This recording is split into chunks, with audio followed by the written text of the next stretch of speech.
What up, everybody? Welcome to a Friday's Coffee Hour. Thanks for joining me, taking time out of your week. You're at the end of the week, and you have hopefully everybody's had a very productive week, making that money, growing those relationships, getting to know people, getting to learn the code a little bit better, teaching other people the code, all this kind of stuff.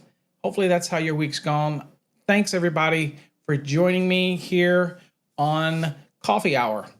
Now, if somebody's already started people have already started in the comments. So again, as I always say, hey everybody, do me a favor, let me know where you're from, who you're at. If you're in the Fast Tracks program, we'd love to hear it. We love all of our students and our Fast Track family. If you're a member of our Fast Tracks Tube subscription, holler out and let us know. Do me a favor, if you like our streams, we do this every week. If you're bored with it, I understand. You don't have to come. But if you enjoy it and you enjoy getting your day started, give us a thumbs up, share it with other people. And again, it doesn't take too much to share a little love, okay? I always tell people, if you got your haters, they're the ones that are doing it because you know what? Maybe they can't do it. So maybe they feel bad because they can't do it. I don't know, but I ain't going to be hating.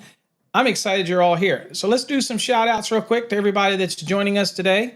Adam, good morning, my friend. Got your pint of coffee, pints, plural. That's right. I didn't go up. I'm out almost. So I should have gone up over to the coffee maker, but I did not. So I'm stuck. I'm here. I'm not going to leave you. But again, thank you, sir. Thanks for joining us. Regulars here. Charlie, good morning. Got a question? Okay, Charlie's got stuff right out of the gate. Let's see here. So Charlie's listening over or watching over on YouTube, that type of thing. Charlie says, can I run NM cable to a pool pump in a single family dwelling? We'll go look at that in the code. But at the end of the day, you're going to need an insulated equipment ground for most of these applications. And non-metallic sheet cable doesn't have an insulated equipment ground. So we can go look at that. But man, you're right out the gate, unrelated to just right out the gate. All right, let's see here. Russ, good morning. Thanks for joining us over on the YouTube channel. And Russ says he's got his gallon of coffee ready. No shit. When you get into one of mine, you're going to need to do that. Charlie says, making trouble early. Charlie, we've already labeled you, bro. So we already know when you're coming into the room, there's going to be trouble. Let's see. Okay, this is a good reminder to everybody. We are using the hashtag WIN, the same as we have before. So if you want to get registered and spin the wheel today, then just put hashtag WIN in the comments. So whatever platform you're on, you'll get added into the automatic drawing. And if your name is picked, then you get to spin the wheel and you get registered for drawings for free courses, free estimating. I shouldn't say free. You get for courses, estimating software, minimalist wallets, coins, license plates, grounding and bonding course, and all that kind of stuff. You'll get put in a drawing, and the drawing is going to be March 31st. So hashtag WIN gets you in. How about that? Boy, that sounds like I meant to do that. Morning, Abe's barbecue. What's up? We got an electrician that's also a barbecue. I love barbecue. I had a smoker before I came to Virginia. I got rid of my smoker because it couldn't fit. I had the one with the horns, oh my God, it was expensive. What is it? Rectech. I had a Rectech smoker. I got rid of it because I could not get it into the storage pods to get it here. So my loss was somebody else's gain. Good morning, Dominique, coming over from YouTube channel. Let's see here. Paul, interesting music this morning. Yep, interesting music. Try to change it up a little bit. What's up, Red Dog? Thanks for joining me again over on YouTube channel. Good morning. And we see people getting in that hashtag WIN, get in the drawing. Alfonso, Alhambra, California. I think I'm saying that right. Wow. That's early. You got my early folks out there. Let's see here. Adam says, let the coffee kick in, y'all. And F the haters. That's what I'm talking about. That's what I'm talking about. We're all about that. What do we got here? GM, Juan. Welcome back, Juan. And we have Tino. Thanks, Tino, for joining us. Simplex. James from Alabama. Thanks for joining me, my friend. Love. Good morning. Good morning. Thanks for having you here. Great to have you here. John's in the house. Nebraska. Chilly? Probably chilly, Nebraska. I don't know. Is it chilly out in Nebraska? Anyway. All right, guys. So updates. So most of you know I got a fence put in yesterday. I had fencing guys come in and put in a fence. Dan Martin's from Chicago. Thank you, Dan. Tino, you are most welcome, my friend. And we got Dan hopping in from Chicago. Okay. All right. So right off the gat, did I say right off the gat? I don't know what right off the gat means. Let's see here. Let's go to 680 real quick because Charlie could not wait to get a question out the box.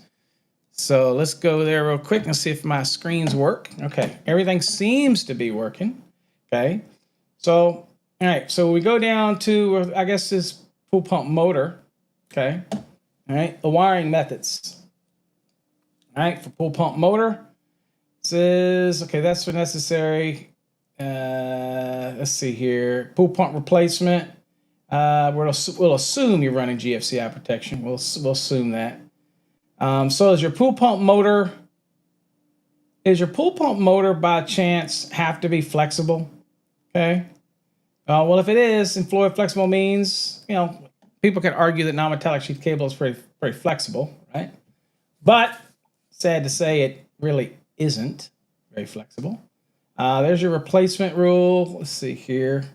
What else here? Oops, sorry about that. Okay.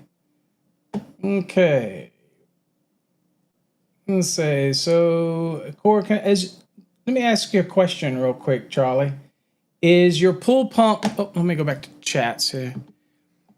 Where's your pool pump at? Because obviously, if the pool pump is outside, you couldn't use non-metallic sheath cable anyway. Okay, so that kind of, keep doing the hashtag win, folks. Manny's in the house. That type of thing. So Charles says yes. So there is an allowance for this circuit to be able to run this. Okay, so if you look at here in this application, okay, permanent install can comply with provisions 1 and 2 of this article. Okay, and if you look at it, in your mind, you're thinking, okay, as long as it stays inside of the house, okay, and then it transitions, right?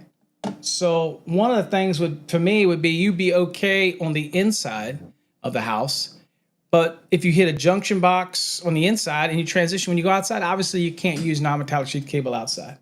Okay, so you're able to use the different wiring methods here. But if we go back to part 1 and hold on here, I don't want to go to the underground. I want to go this here. Oops, hold on. It's not jumping. It's jumping, but it's not jumping. Go back to here. Okay, so we're in 680, the basic of 680. If you might remember back years ago where we had this the feeder rule that was in here, I think that was 680.25 at some point.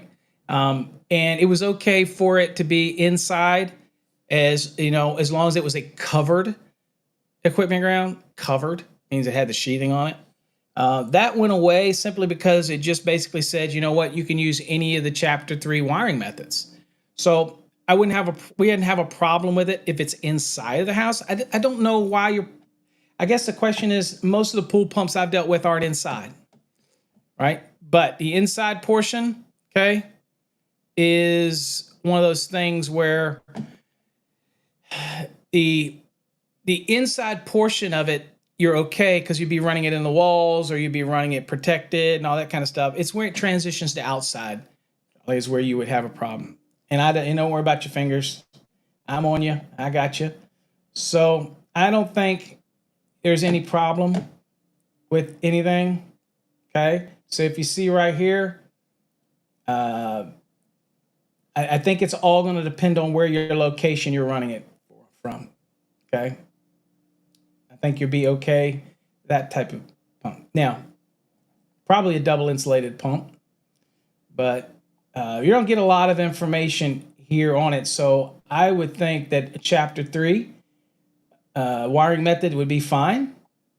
I'm just looking down, see if there's anything else while we're here that I can't think of anything. Because you're in, as long as you're still inside the building, I don't see any problem. We're down into other stuff. So if you look down here to let's see here.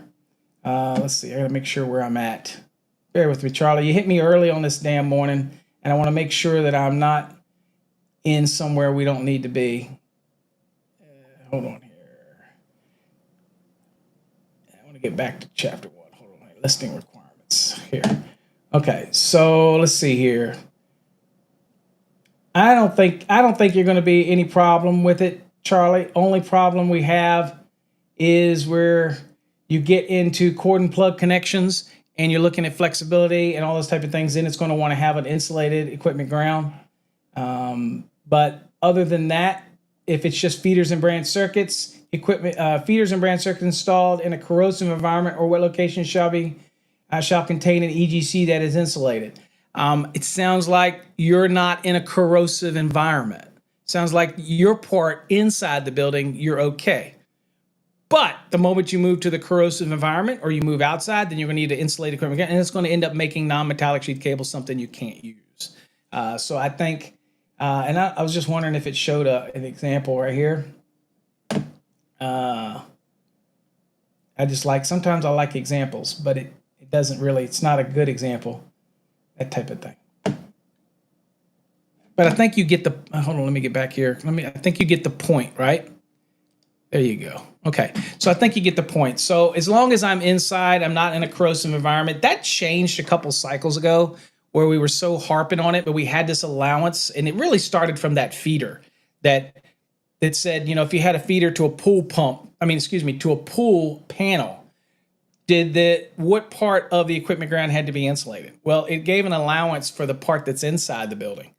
But then you had to transition to the part that's outside the building where it had to be insulated equipment ground. Right. So all outdoor conditions are somewhat, corrosive. I'm a believer that PVC is is good inhibitor to corrosion. It protects it. Others disagree, but I think we test PVC and it's very corrosive resistant. But when you have something like a cable, then you've got this exposed equipment ground, it's just covered. Then you have a problem with it. So hopefully that answers your question. Okay, hopefully that answered the question. All right, let's see here. What else we got? TJI, good morning. Let's see here. Adam, what does Adam say? Fat finger? Yeah, it happens to all of us. Charlie, okay, there you go. Charlie says, okay. Charlie says he has run into a pool panel. Well, the problem with that is typically depends on where the pool panel is and whether or not it invokes a corrosive environment. If you put that pool panel in a pool equipment room, then 680.14 and all this corrosive environment, and there was the big argument that is a corrosive environment, so you couldn't have a non-metallic sheath cable product like that in that environment, right? Okay, so that was the other big deal.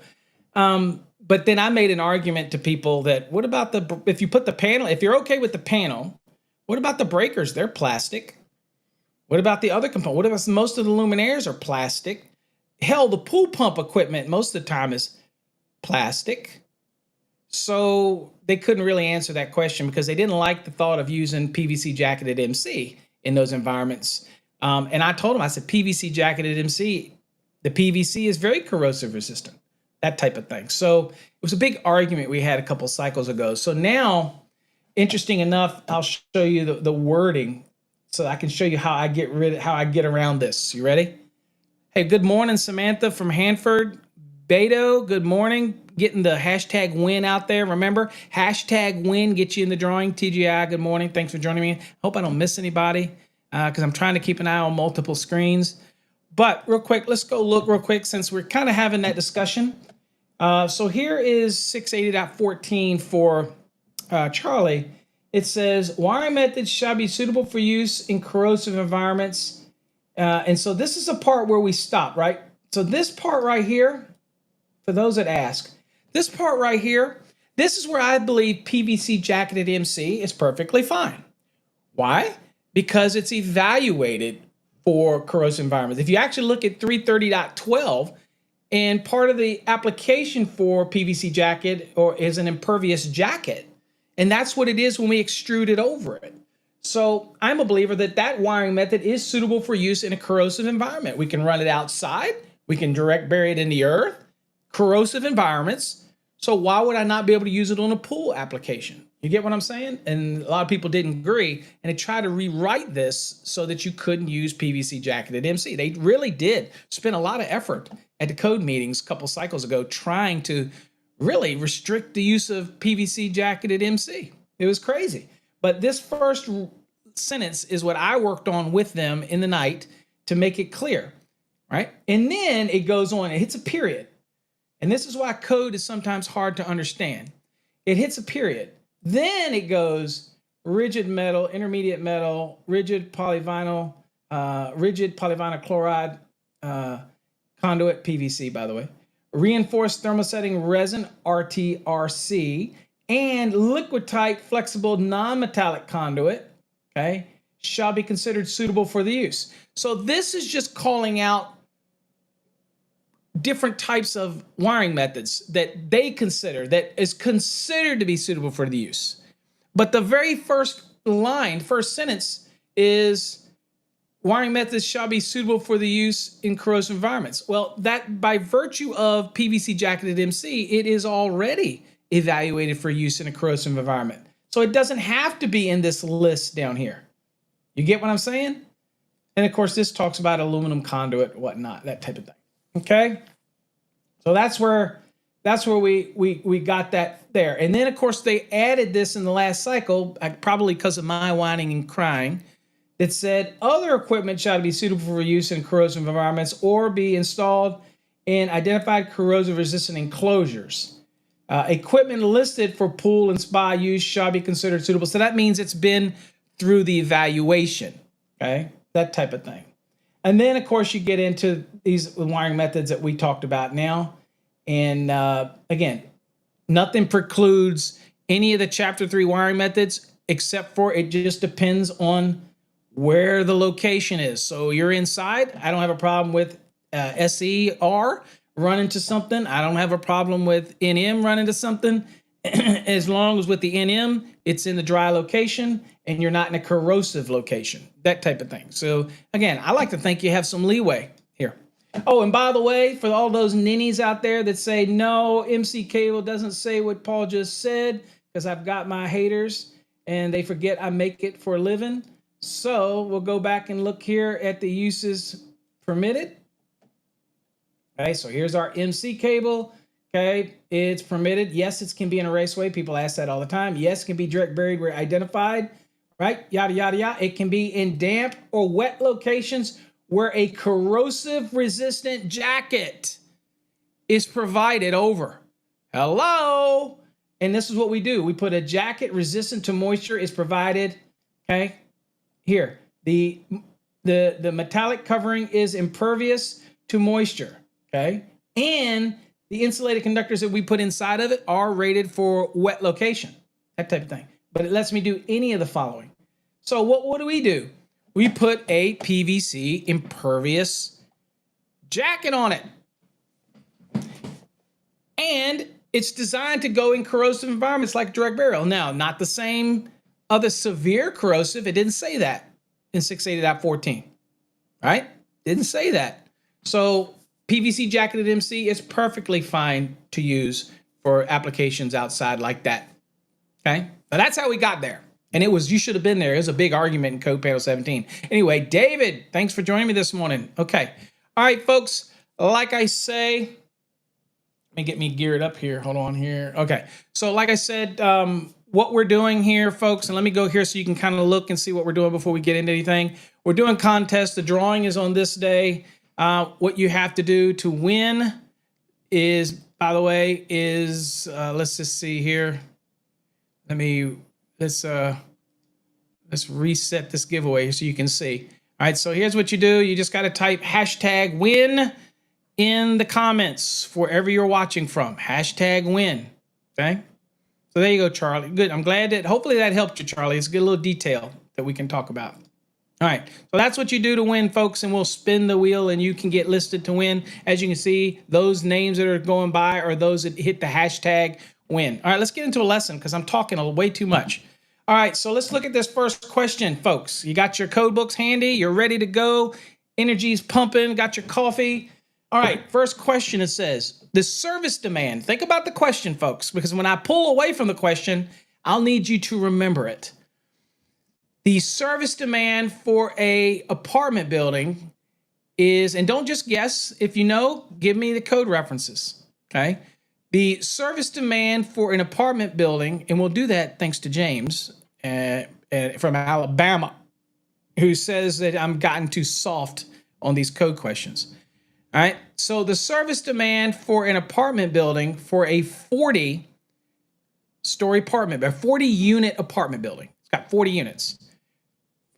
So it has an apartment building has 45,000 watt electric dryers is what watts. So what is the contribution for the service for 40 500 watt or 5,000 watt or 5,000 VA? Now here's an interesting question, folks. I love these type of questions. Okay, so this is your question. Remember it. So it's 40 units. So that means there's 40 dryers, and every dryer is 5,000 VA or 5,000 watts. VA is synonymous with watts, okay? So either way, you're given that question. So lock that in your mind because I'm going away from this. So look at the question, 40. I want to know what the service demand is. What am I going to add to the calculation, okay? Let me ask you now. I see a table, but give me an answer. Okay. So why is this important? You got to remember the question. That's why we go away from the question so you'll remember it. Okay. Charlie's throwing some numbers out there. Okay. So let's think about this. And that wasn't even one of your answers, Charlie, by the way. Okay. You forgot the answers already. Everybody's saying 5,000, 5,000, 50,000, 50,000. But I'm going to take you back there because you're not doing what I told y'all. Let's go back to the lesson. Look at the answers. Look at the answer choices. 50,000 is not an answer choice, okay? Just so we know. Okay, all right, so interesting question on an exam because you notice they didn't say anything about optional method. Since you know that it's 40 units because it's 40 dryers, then in the real world, we probably, if we're just doing a calculation, right? Then we would go over and say, okay, we're just gonna use the optional method. And we can actually use the optional method in order to do this. Forget all the other stuff, just use that one piece of equipment and apply the demand for it if it was optional method. Not what the question wanted to know. You always assume standard unless they tell you otherwise. So in this case, it's a standard calculation, part 3 of Article 220. So in that case, again, nothing in that question said something about use the optional method. You know, the real world versus what a test world is, two different things, right? So we have to remember it's a standard method. And as some people have posted, there is a specific table, and you should know this. In our program, you'll know it, but you should know this. By the way, if you're not in our Fast Tracks program and you're interested in it, it's by far, I think, the best exam preparation and NEC learning course out there. Of course, I am biased, of course, right? But at the end of the day, we put a lot into it, and there's just chevrons that works you in and out of the code. So if you're interested, check it out. Link will be down in the recording of this, so if you're interested in checking it out. But we have to remember this is standard method. And so we're going to go look at the code and see what the code says about this, okay? You're saying, why do I know it's a standard method? Because it didn't say anything about optional method, right? So it's standard method. So the first thing we're going to go is, let's go to the NEC real quick. So y'all remember the question? Remember the question? It's 40 dryers in an apartment building, 40, okay? And we're going to show you how you apply this, okay? So let's go to the code. I got a lot of answers here. I got a lot of wrong answers, so this will be a great one. This is why we're here, guys. This is why we come here. So let's go down. So y'all know if you were to go in the index, you can look under dryers. It will get you to 220, and you're in 220, and you're thinking, okay, I remember that there's a specific article, specific section just for clothes dryers. Now, of course, again, just to remind you, load for a household electric clothes dryer is in a dwelling unit, or notice it says S plural, dwelling units. okay, is either 5,000 watts or VA, okay, they're synonymous, okay, or the nameplate rating, whichever is higher for each dryer served. Okay, so that is the first thing that you'll learn, right? All right, the next thing you'll learn here is it says the use of the demand factors in table 220.54 shall be permitted, not a requirement, permitted. Okay, so you could take them at the full value and add up all of the clothes dryers. That'd be 5,000 times 40 of them. You could do that if you want and size your service that way. You'd be a bonehead to do that. I'm just saying. I mean, what would be the point, right? I mean, you'd be like, you know what I'm saying? Okay, yep. All right, so we're allowed to use this table. So let's look at this table. We'll see how it looks. Okay, it came out okay. All right, I'll pin the header. All right, so we had, how many did we have, guys? We had 40. Where does that put us at? It puts us right here, right? So it's 35 is your base, right? And then it's minus a 0.5 for each dryer exceeding 23. Okay, so you start with your base of 35 and you take away 0.5 for each dryer that exceeds 23. Okay, well, what do? Well, we said it was 40, right? Come back to me real quick. Well, let's go to this one. This makes it easier for us. Hold on, let's go here. All right, and we're just right here real quick. Still got the code up, but you can't see the thing, but we know what it is. I'll tell you. It's 35%, and then it's minus 0.5% for each dryer exceeding 23. Getting some diversity here. All right, so 0.5. So first of all, we have 40, and we're going to take minus 23. That gives us 17. So that's 17 is the amount, okay, that exceeds 23. And then we do that times 0.5. So that is 8.5%, okay? So I take that 35 and I minus 8.5. That gives me 26.5. That's our percentage we're working with. All right, so 26.5. Write that down. Okay, now I take the 5,000 and I multiply it by how many units do we have? 40. So 5,000 times 40 is 200,000 VA. Now we get to apply that. We'll multiply that by 0.265, right? And what do we get? We get 53,000.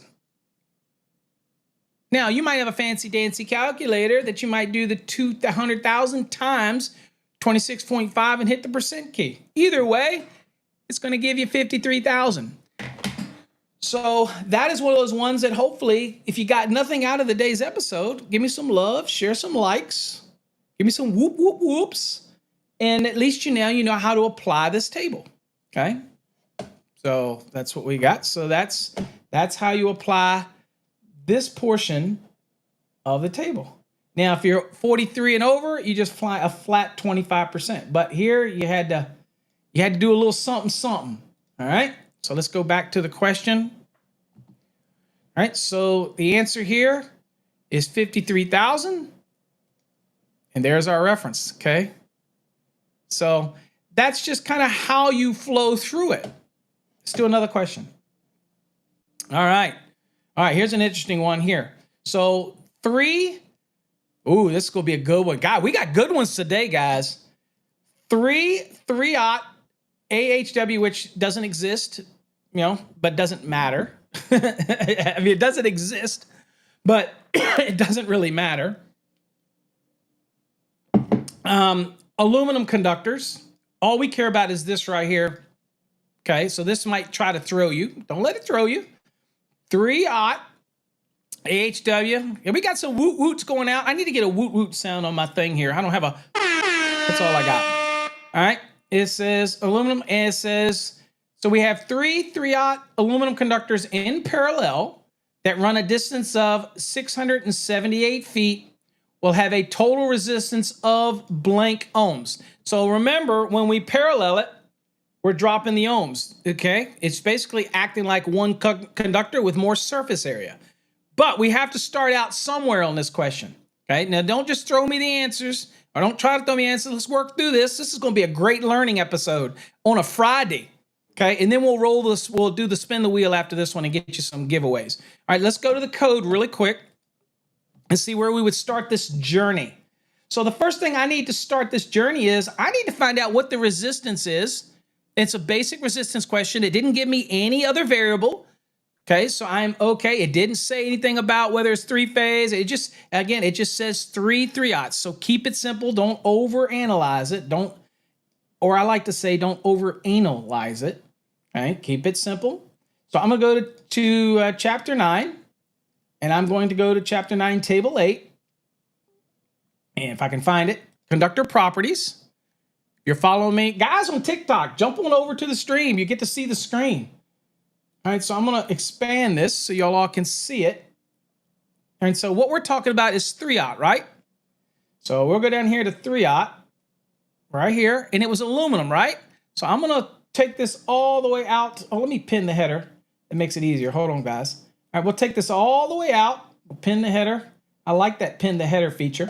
All right, so here we see the aluminum, and it was 3/0 aluminum. And it was, let's write this down. Let's get our pen and paper out, guys. We got to do a little work.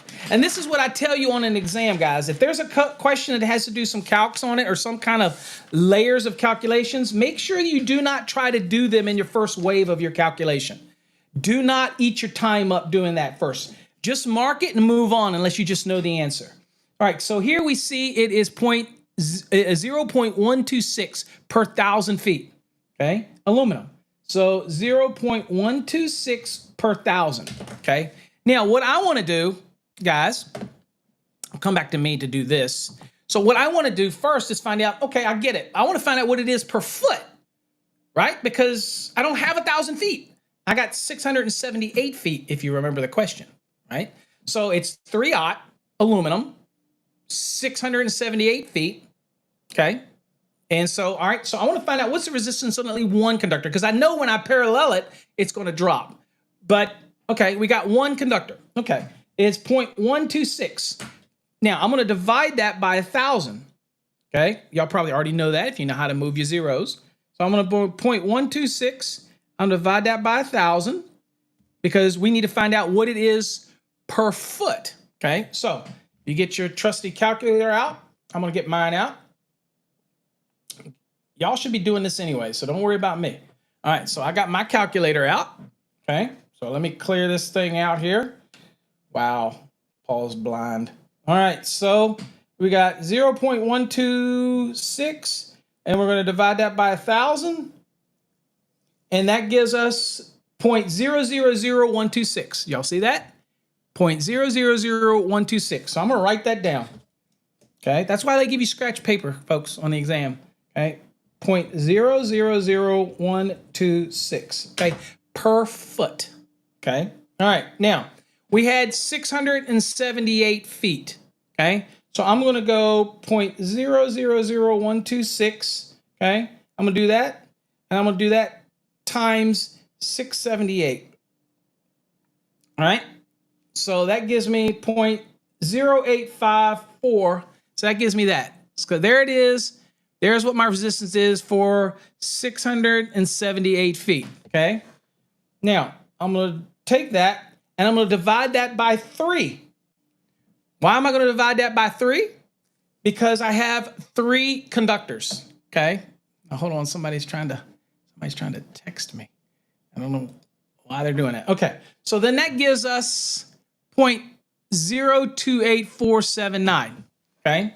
So in that scenario, you're looking for, if you don't find the exact answer, you're looking for the closest probable answer. And since it's 0.028476, then I would say that the closest probable answer, and we'll look at it another way as well. We'll look at it a couple different ways. So I would say the closest probable answer, if it doesn't hit it exactly, because they could be using some other concept, and we'll look at that in a second. Right here, this is the this is the best plausible answer, okay? Now, let's go back to the code again and look at some other things. That's what I would pick, folks, and move on, because there's not a big enough difference. But let's go back here. So we're back here, right? And you have this table as well. Hold on. for AC, and I don't know how this one, so this is AC resistance and reactance, three phase and all this stuff, and three single conductors in a conduit. So let's see, if I were to expand this table, okay, and let's see here. So here's the resistance here, okay, for aluminum wire, okay, and it didn't say it didn't say the type of raceway, whatever. So we're just we're playing around with numbers today. That's what we're here for. So let's just use the PVC, okay, and do it that way. So this is ohms per 1,000 feet here, and it's really hard to see this table. I'm gonna see if I can't. Let's see if it moves around a little bit. Let me see what all it gives me here. So there's copper, there's aluminum. Let's scroll real quick. So by the way, guys, this table, by the way, is for when we have a question that's dealing with AC resistance, and they're trying to find reactance and the effective Z, which is a total overall impedance. I think that's not the focus of the question, but we want to work one out anyway. So we're going to do the same thing we just did. So here's the ohms to neutral per 1,000 feet, and we're going to be under this resistance for aluminum. Okay. The other one we did was DC, by the way, and it's close enough, but let's work this one. Let's just assume PVC because it didn't say what type of raceway it was. All right. And so if I pin the header, and we're in AC here, let's go down and let's see. We got to get for 3. I again apologize, guys. It's really hard to do it with the link like this. So let's go back up here, and it was 3/0. So let's go right here. So I'll just do this across here so we can see. And this is the aluminum, and let's see here. So right here, we'll do PVC. So we're gonna be in this column right here. All right. So let's just write this down for a second. 0.256, okay? I'm just writing numbers down. 0.256. And we're going to do the same thing we just did, what we did before, just for craps and giggles. So we did 0.256 divided by 1,000 is, okay, and y'all can't see me, so I'll bring you back to the lesson for me. Got to hang with me, guys. A lot of moving parts back here. So let's come back to me. So that's what that is. So you take the value, uncoated versus coated. Typically uncoated is just your regular bare. Coated would be tinned or things like that. That's the kind of the coated you're talking about when it comes to the equipment to bare, to copper, okay? All right, so there's our value per foot for the Chapter 9, Table 9 value, okay? We're gonna see if it makes a difference. There's that, right? Okay, so y'all got that. All right, so we got that. So now we're going to multiply that times the 678.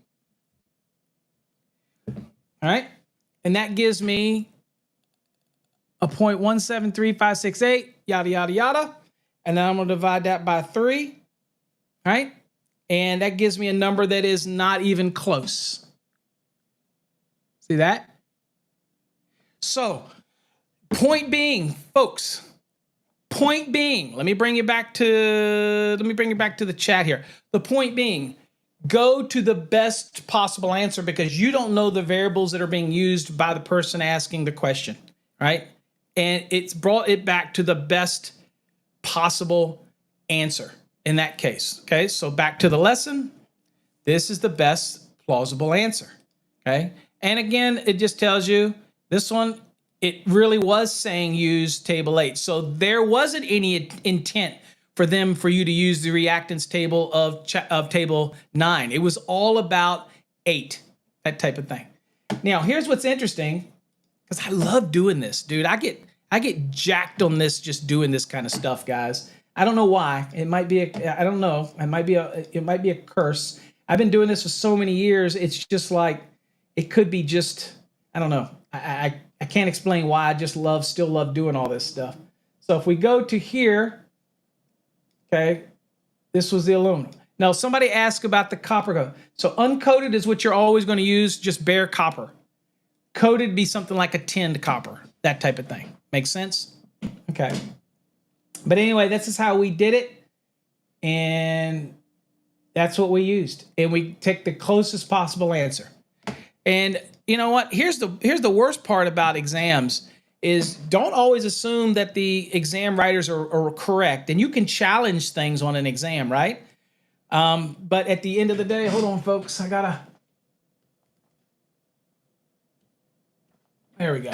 So at the end of the day, you can challenge things on an exam, but chances are it's easier just to do deductive logic and just move on. You won't win all the time, but it's worth it if you think you got a challenge. You think something's worded crappy, give it a challenge. All right, let's spin the wheel. Let's give away something real quick. All right. So if you haven't hit the hashtag win and put it in yet, then what's wrong with you? But that's what you need to do.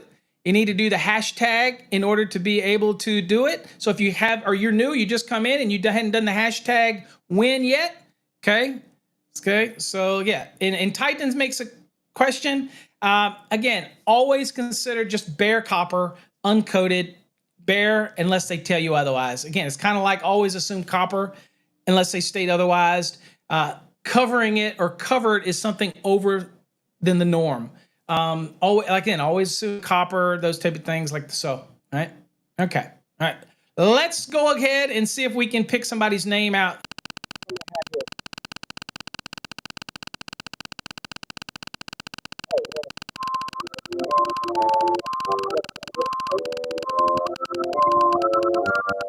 Anybody want to guess why I had to change this now?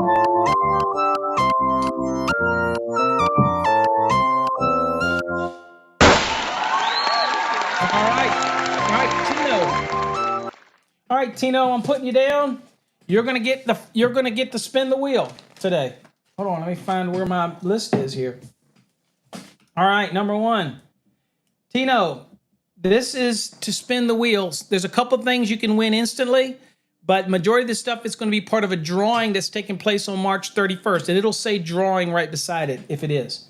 All right, it's your responsibility to be there. I capture your screen name, so you'd have to be there with the same screen name, Tino H, to actually get instructions if you win. Okay, so got all that out of the way. Let's spin the wheel for Tino.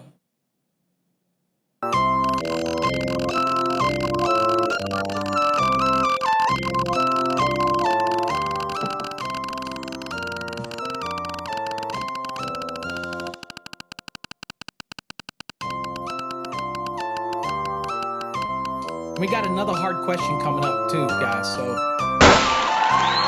right, Tino H, you get 12 money. Yeah, it sounds weird, doesn't it? Yeah, it keeps me out of trouble. Put it that way, Charlie. All right, so this allows you to have 12 months of access to Fast Tracks 2. That's our video platform. We have exclusive videos over there, exclusive webinars, things like that. Okay. So Russ gets it. So make sure, Tino H, you go to Fast Tracks Tube. Okay. It's more carnival-like. Well, that's a carnival wheel. We're spinning a carnival wheel. So, okay, it works out, right? I'm going to keep constantly adding new music and try to spice things up, that type of thing. So Tino, all you got to do is go to fasttrackstube.com, sign up for a free membership, and then let us know, and we will upgrade your membership to 1 year of annual membership. And you can choose to renew it after that if you feel like you get good value out of it. Okay, so that's all you got to do. Go to fasttrackstube.com, Tino, and sign up. All right? All right, let's do another one real quick. Let's pick another winner here before we do the next question. Hold.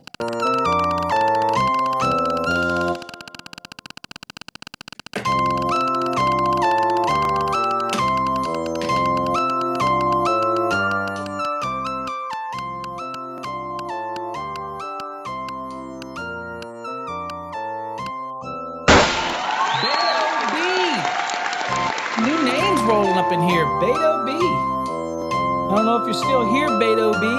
From over on our Facebook. You're over there with Manny. All right, Beto, we're going to spin the wheel and see what you can get registered for. That's all right, Rob. We're not over yet. We're not at the end. We still got another question we're going to look at. So let's spin the wheel for Beto. We had two really good questions so far with Robbie, so you definitely want to rewatch those. If you're over on Fast Track Tube, I think you can actually drag the slide back and go back in time and watch it and catch up. That's another feature over on Fast Track Tube. You can slide the. You're in the drawing for the NEC Enhanced Program exam prep. Okay, so 2023 NEC Enhanced. Okay, you're in that drawing, my friend. All right, we're gonna do some more drawings here in a minute. Let's get back to another code question.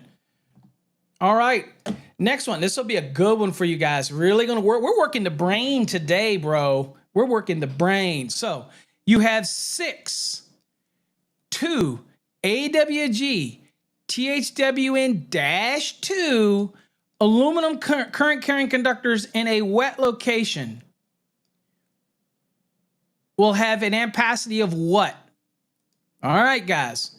I'm going to let you in the comments. I want to see what your answers and give me some code references to support your answers. Don't guess, okay? And I'm going to let you guys chill on this one for a few seconds, and we'll see what you get. Okay, you ready? I'm going to let you chill on this one.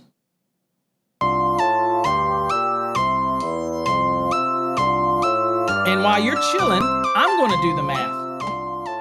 Because I want to know, dude. I want to calculate this bad smamma jamma out. Remember everything in the question.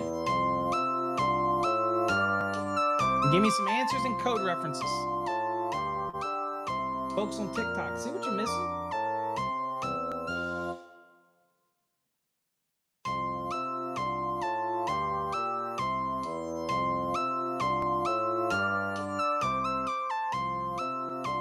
And I'm gonna get the code, I'm gonna get it all geared up so I can show you guys what we're dealing with.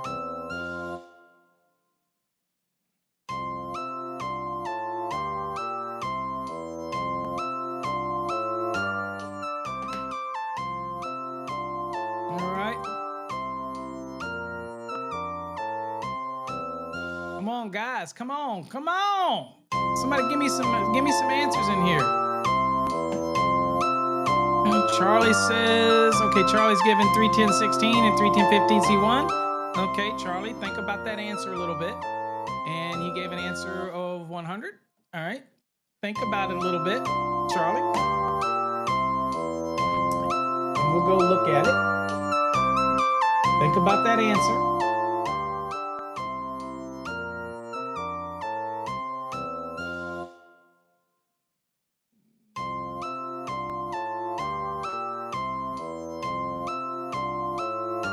I'm going to do my math real quick, guys.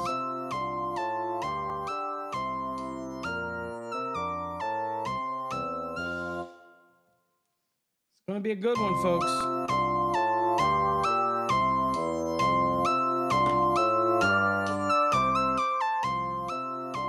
Remember what we're dealing with. Remember what we're dealing with, Ken. It's aluminum. In case that throws anybody. It's aluminum question. Okay.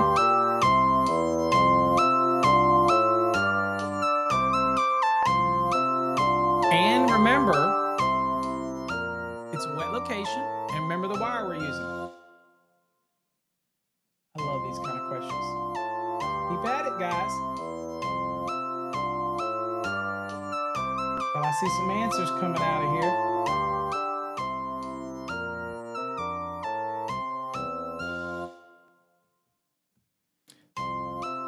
Let's see here.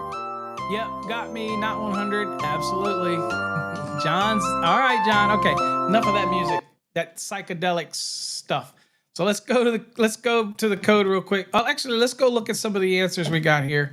Let's see here. Charlie threw us up 100. Then it's 104. I think he's just guessing. Let's see here. John Moser, I like your mind. Charlie says not 100. Yep, got me. And then TGI says 72. Okay, a lot of stuff. Robbie, don't run. We got one more. We're almost done, subby. All right. Okay, so let's go look at the code real quick and see how we did. First, let's look at the question. The question was 6 2 AWG aluminum conductors. Okay, we don't really care about this except for the fact that we see that this is a -2. Why is that important? Because that means that we can use the 90-degree ampacity for adjustment and corrections. And what do we have here? We have an adjustment to the number of current carrying conductors because we exceed 3, right? We have 6 current carrying conductors. So we're exceeding 3, so we have to do what? We're going to have to make an adjustment to the ampacity. Now, since this is THWN-2, that -2 means that I can use the 90-degree wet or dry. So this becomes irrelevant, right? It made a big deal if it didn't have this -2. It would have been a big deal, right? But it did have the -2. So a wet location becomes moot. It doesn't really matter, right? Okay, with that all in your mind, let's go to the NEC. All right, so here at the NEC, we're going to be at the 90-degree column, and this is the aluminum side, okay, aluminum side. We're at the 90-degree. Why? Because that -2 means that we can use the 90 for adjustment and corrective purposes, okay? All right, that's what the -2 means. All right, so I come down here, and I'm looking for the 2 gauge. Where are we at? Right here. So since I can use the 90 for adjustment and corrective purposes, and the question's just asking what's the new ampacity of the conductor at this point. So I'm using that 100, okay? So I'm gonna write 100 down. It's a good 100 amps, that 2, aluminum at 90. Now, I go to 31015 C1. Why? Because what did I tell you earlier? We have more than 3 current carrying conductors, okay?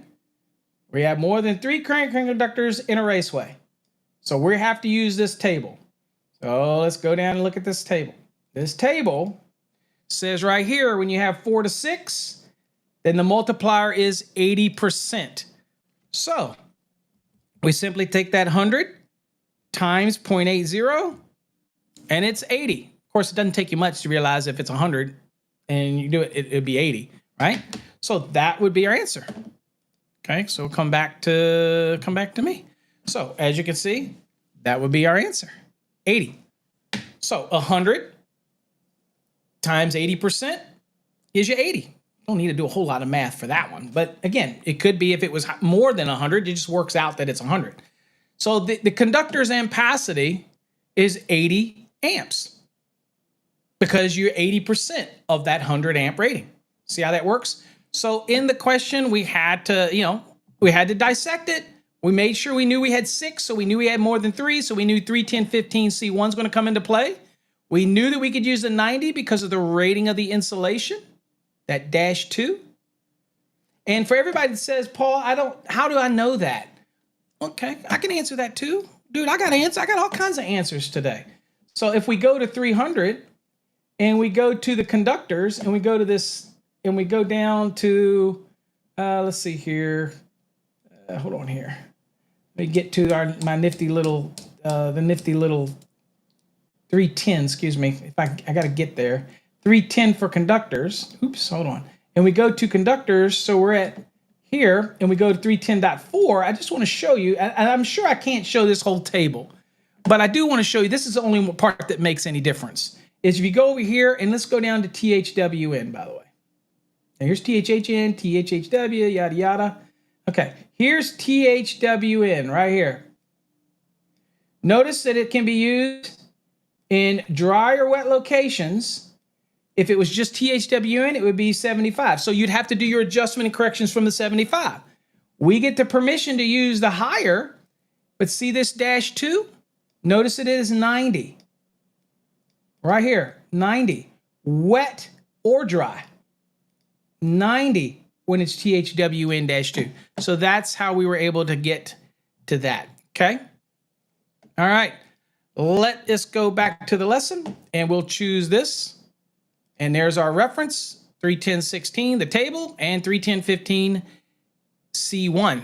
Great learning stuff today, folks. Getting a little bit of very detailed stuff on today.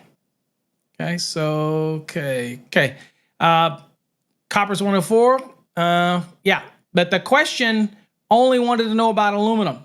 So don't let it get you. And exactly, Charlie, that kind of stuff can get you because we're so used to using copper. Now, if it had just said 6 2 THWN-2 current carrying conductors, You're absolutely right. We could use copper as a default, but it didn't say copper, right? It told us aluminum. So that's exactly what you need to look for on an exam.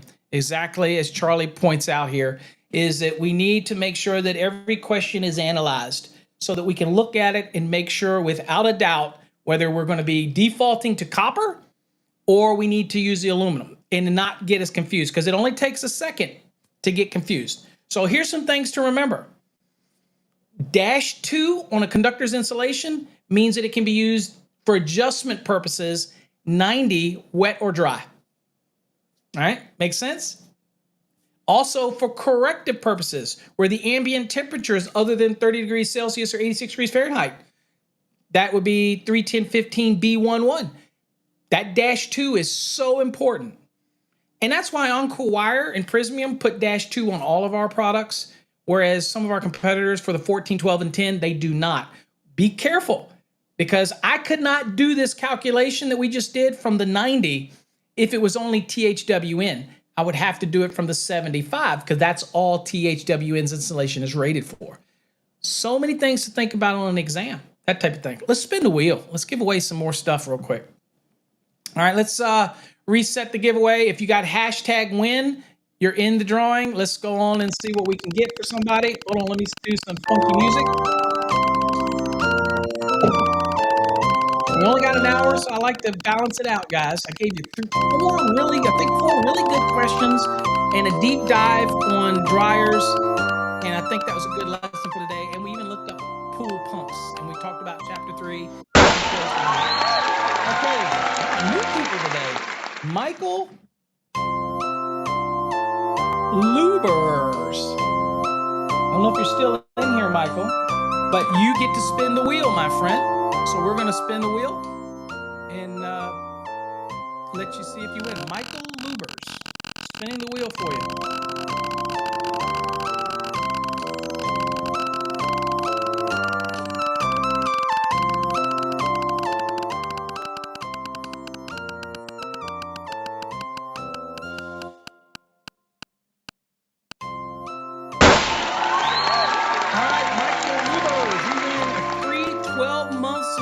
Over to Fast Track's Tube, okay, our video platform. All you got to do is go to fasttrackstube.com, go up where it says member plans, click on it, get a free membership, then reach out to us and give us and let us know what your username is and everything and your email, and we will upgrade your plan to a free annual membership, a $99 value for free, okay, or for winning today. That's an instant, immediate prize that you get, okay? All right, folks, that high-tech version is really driving me crazy. So you get Fast Track's Tube. Let's spin another one real quick. I guess I got to put the music back on. Let's do it real quick. We got a minute. Let's do another one. Let's pick somebody. Does that high-tech sound annoying? Or if I'll change it if you think that's annoying. It's just something different. Behind the scenes over on TikTok's watching what's going on. Hopefully you join us over on the live streams in the mornings.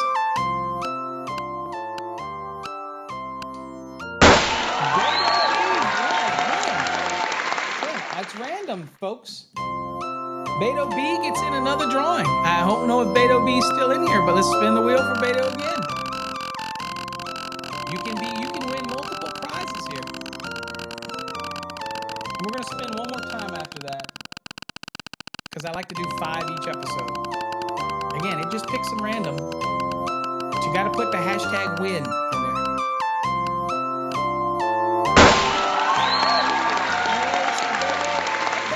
You get a free 12-month subscription to Fast Track's Tube. So you're already registered for the 2023 enhanced course, but you also get 12 months of Fast Track's Tube. So if you got the enhanced, you'd get the tube. But if you don't win the enhanced, you still got the tube. And if you end up winning both, then we'll just give you another year. Dude, you're making out like a bandit. So for you as well, Beto, go to fasttrackstube.com, register for a free membership, then reach out to us. We have contact buttons over there, or you can email us. Reach out to us and let us know your username and everything, and we'll upgrade your account. All right? All right, let's do one more person real quick and spin the wheel.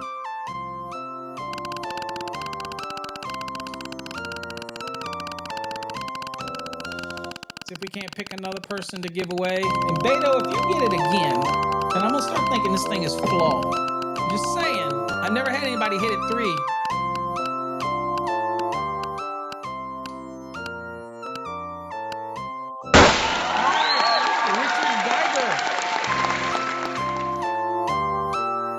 And we're going to be adding some more stuff next week. And we're trying to hook up with some sponsors to be able to give away some stuff. Okay? We're really trying, guys. We appreciate you all coming every morning. Okay? Let's see. Russ says fake news. Well, I got to put that on the screen. Russ says Manny yesterday, Russ today, fake news. Oh, okay. All right, let me get rid of that real quick. All right, so Richard, you get Fast Tracks Tube subscription. Just go over. Did I spin? Beta said, whoop, whoop. There you go. Yeah, so maybe it's picking in on, well, this one wasn't from Facebook. So Richard, did I spin for Richard? Or was this from the last one? No, I think this is a spin. Did I spin for Richard? I can't remember. Anyway, Richard, you get Fast Tracks Tube a year. Just go to our website, sign up for a free membership, and let us know, and we'll elevate you to a free membership. Okay? I believe that's it for that. Okay? What does Dominique say? I'm say great hour this morning. Hate that I was driving, but still got a lot from it. Go back and watch the replay, Dominique, because I think the 4 questions that we did today, I think are very powerful questions. I think that the 4 questions we did today touches every element of what you may see on an exam. I really do. And so whether it's doing something with the adjustments for conductor's ampacity, whether it's calculating out for the dryers, whether it's doing a situation where all we were doing was looking at the ohms of a conductor and how you try to find the best possible answer, how to look at the index and dissect it. Guys, spend plenty of time on these questions in your database. These questions that we have here come out of our database of questions. If you've got it, take your time. Don't let anybody tell you that you have to rush through exam prep, that you have to rush through a question and say, oh, you got to get it done in 2 minutes. You got to get it done in 2 minutes. No, you don't. Not until you get to the last 2 weeks of your studying. Trust me, there's a method to the madness. I wouldn't teach you wrong. I've been doing this for many, many years. I'm invested in your success. Take your time, learn the index, dissect every little word, gain that confidence, come to our coffee hours every morning, share the love, and share with other people. And if you're in our Fast Tracks program, stay diligent, okay? Stay diligent. Don't give up, okay? Don't give up, all right? All right, folks, that's it for today. It was a great lessons. I appreciate all of you for joining me today. Hopefully you have a blessed day and get out there and make a little money, make a little relationships, learn the code, elevate your game, be the best that you can be. Don't let anybody put you down, and don't let anybody browbeat you down.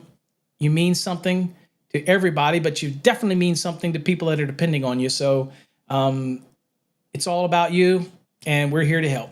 So until next time, folks, stay safe. God bless. We'll catch you on another coffee hour. We'll see you Monday. Well, I'll give you another lesson, and we'll look at some code questions, and I'll take questions from you. All right? And remember, if you have any questions you want us to discuss in detail, or you want to ask a question or suggestions for future episodes, do me a favor, guys. Just go to paulabernathy.com, paulabernathy.com. I take suggestions, folks. I appreciate you. Till next time, stay safe.